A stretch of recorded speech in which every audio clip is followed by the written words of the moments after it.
In the quiet town, the local library was a sanctuary of silence and order, a perfect environment for Evelyn, an INFJ, who thrived in the peaceful solitude of her work. As the head librarian, she was known for her meticulous nature and her deep dislike for interruptions, which she often claimed disrupted her flow and focus.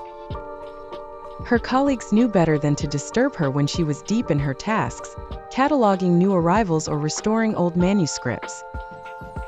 One rainy Tuesday morning, as Evelyn was organizing a recently donated collection of vintage crime novels, she stumbled upon an oddity.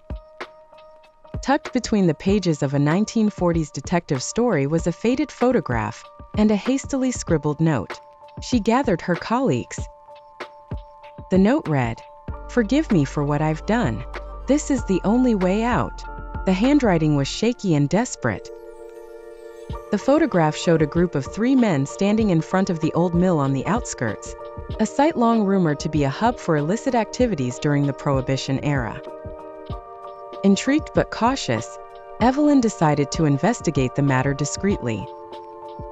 Her INFJ nature made her deeply empathetic and curious about human behaviors, driving her to understand the story behind the note. She began by researching the history of the old mill and the identities of the men in the photograph.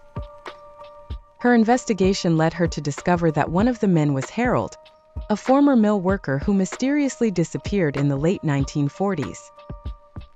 As Evelyn delved deeper, her work was interrupted one afternoon by Detective Stevens, who visited the library seeking help on a cold case.